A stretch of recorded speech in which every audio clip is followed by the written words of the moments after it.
नमस्कार। भारत की संसद में एक बहुत ही ऐतिहासिक बिल पास हुआ है। एक ऐसा बिल जिसका इंतजार न जाने कितने दशकों से था। महिलाओं के लिए 33% आरक्षण। नाम दिया गया है नारी शक्ति वंदन अधिनियम। सुनने में तो बहुत अच्छा लगता है ना?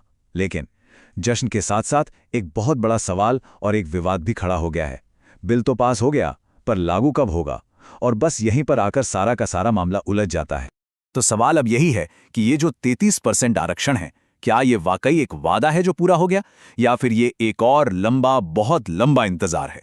क्योंकि देखिए, इस बिल को लागू करने के लिए ना दो बड़ी शर्तें रख दी गई हैं। पहली, एक नई जनगणना होगी, और दूसरी, उसके बाद होगा एक परिसीमन। और बस इन्हीं दो शब्दों जनगणना और परिसीमन ने पूरी बहस को जन्म दे दिया है। तो चलिए आज इसी पूरे मामले की एक एक परत को खोलकर देखते हैं। सबसे पहले बात करेंगे इस ऐतिहासिक वादे की और इस पर जो नया विवाद छिड़ा है उसकी। फिर देखेंगे कि सरकार का इस पर क्या कहना है और विपक्ष की चिंताएं क्या हैं, वो डरे हुए क्यों हैं। इसके बाद सबसे जरूरी चीज समझेंगे, ये परिसीमन का पूरा गणित क्या है, और आखिर में ये सवाल कि ये सब हमारे लोकतंत्र के भविष्य के लिए क्या मायने रखता है। अच्छा, तो जैसा मैंने बताया, बिल का नाम है नारी शक्ति वंदन अधिनियम।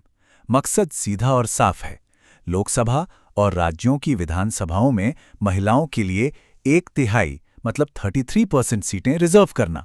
बहुत अच्छा आइडिया है, लेकिन कहानी में ट्विस्ट ये है कि ये लागू तब होगा जब पहले देश में जनगणना होगी और फिर सीटों का परिसीमन होगा। और यही वो दो शर्तें हैं जो इस ऐतिहासिक कदम पर एक बहुत बड़ा सवालिया निशान लगा रही हैं। आपको शायद लगे कि ये मांग अभी की है, पर ऐसा बिल्कुल नहीं है। महिलाओं के राजनीतिक अधिकारों की लड़ाई तो आज़ादी के पहले से चल रही है। सोचिए, 1928 में मोतीलाल नेहरू की रिपोर्ट में इसकी बात थी, फिर 1931 में कांग्रेस के कराची अधिवेशन में भी, और तब से लेकर अब तक सालों दशकों का इंतजार। और अब जाकर 2023 में ये बिल पास हुआ। लेकिन फिर वही बात, इसे जनगणना और परिसीमन से जोड़ दिया गया, और परिसीमन पर तो 2026 तक संवैधानिक रोक लगी है।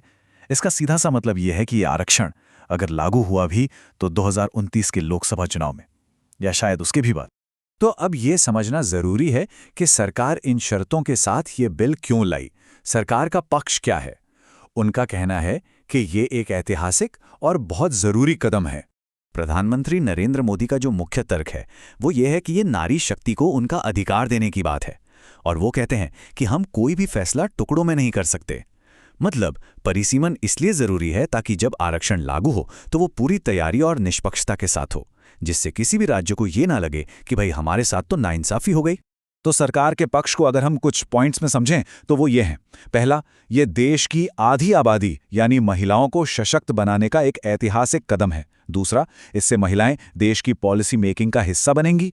तीसरा, ये सबका साथ सबका विकास के विजन को पूरा करता है। और हाँ, एक सीधा सा राजनीतिक संदेश भी है कि जो भी इसका विरोध करेगा उसे इसकी राजनीतिक कीमत चुकानी पड़ सकती है।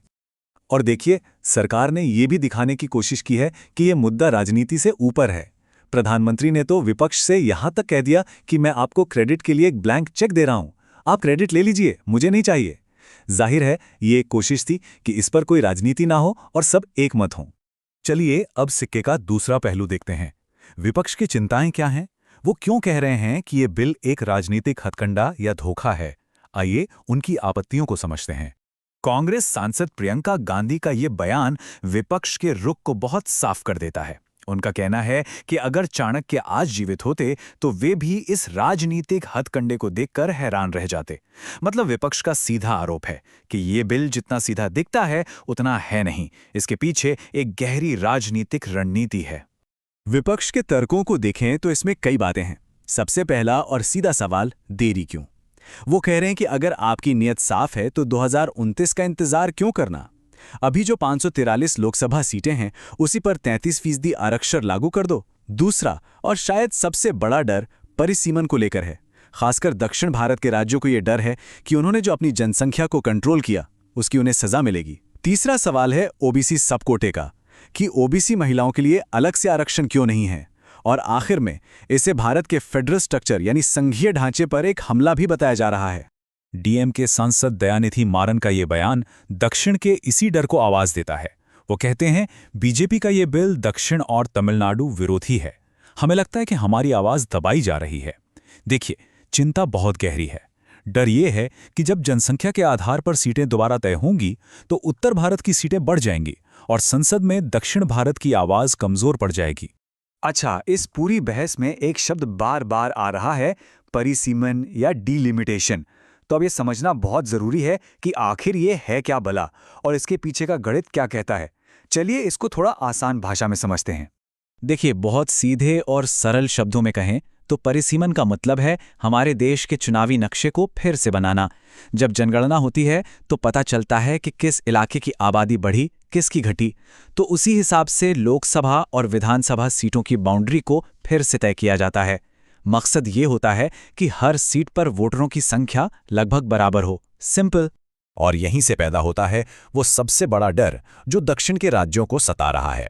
सवाल ये है कि क्या आबादी के आधार पर जब ये नक्शा दोबारा बनेगा तो संसद में उनकी राजनीतिक ताकत और उनका प्रतिनिधित्व दोनों कम हो जाएंगे? अब इस डर के जवाब में सरकार ने संसद में कुछ आंकड़े रखे जो कि बहुत दिलचस्प हैं। गृह मंत्री अमित शाह ने ये डेटा पेश किया। सरकार का कहना है कि जब परिसीमन होगा तो लोकसभा की कुल सीटें 543 से बढ़कर लगभग 816 हो सकती हैं। और अगर आप इन आंकड़ों को देखें तो कर्नाटक से लेकर तमिलनाडु और केरल तक किसी भी दक्षिणी राज्य का प्रतिशत हिस्सा यानी परसेंट शेयर कम नहीं हो रहा है, बल्कि लगभग उतना ही या थोड़ा ज्यादा ही है। तो अगर हम इन सरकारी आंकड़ों को निचोड़ कर देखें तो बात ये निकलती है कि दक्षिण भारत के कुल सांसदों की संख्या 129 से बढ़कर 195 हो जाएगी और लोकसभा में उनका कुल हिस्सा 23.76% से बढ़कर 23.97% हो जाएगा। मतलब मामूली ही सही, पर बढ़ेगा। लेकिन ये सिर्फ आंकड़े हैं। विपक्ष का जो डर है वो शायद इन आंकड़ों से भी ज्यादा गहरा है और ये आंकड़े उसे पूरी तरह से शांत नहीं कर पा रहे हैं। तो इस पूरी राजनीतिक उठापटक से अगर हम थोड़ा ऊपर उठ के देखें तो ये बहस हमें एक बहुत ही बुनियादी और गहरे सवाल पर ले आती है। एक ऐसा सवाल जो भारत के लोकतंत्र और उसके संघीय ढांचे की जड़ से जुड़ा हुआ है। और सवाल ये है कि भारत जैसा देश जो इतनी विविधताओं से भरा है, जहां हर राज्य की अपनी एक पहचान है, वहां संसद में प्रतिनिधित्व का, रिप्रेजेंटेशन का सबसे सही और सबसे न्यायपूर्ण सिद्धांत क्या होना चाहिए। और देखिए, यहीं पर आके दो लोकतांत्रिक सिद्धांत आपस में टकराते हैं। एक तरफ है जनसंख्या के आधार पर प्रतिनिधित्व का सिद्धांत। ये कहता है कि हर नागरिक के वोट की कीमत बराबर होनी चाहिए, मतलब जहां ज्यादा लोग वहां ज्यादा सीटें, सीधा हिसाब है। लेकिन दूसरी तरफ है संघीय संतुलन का सिद्धांत। ये कहता है कि जिन राज्यों ने अच्छा काम किया है, जैसे अपनी आबादी को कंट्रोल किया है, उन्हें इसकी सजा नहीं मिलनी चाहिए। सभी राज्यों के बीच शक्ति का एक संतुलन बना रहना चाहिए। तो अंत में सवाल यही है, एक बिल और उसके सामने दो भविष्य। भारत की राजनीति अब कौन सा रास्ता चुनेगी? ये कहानी अब सिर्फ महिला आरक्षण की नहीं रह गई है। ये कहानी इस बात की भी है कि आने वाले कल में भारत का लोकतंत्र और उसका संघीय ढांचा कैसा दिखेगा। इस बड़ी रस्साकशी का अंजाम क्या होगा, ये तो आने वाला वक्त ही बताएगा।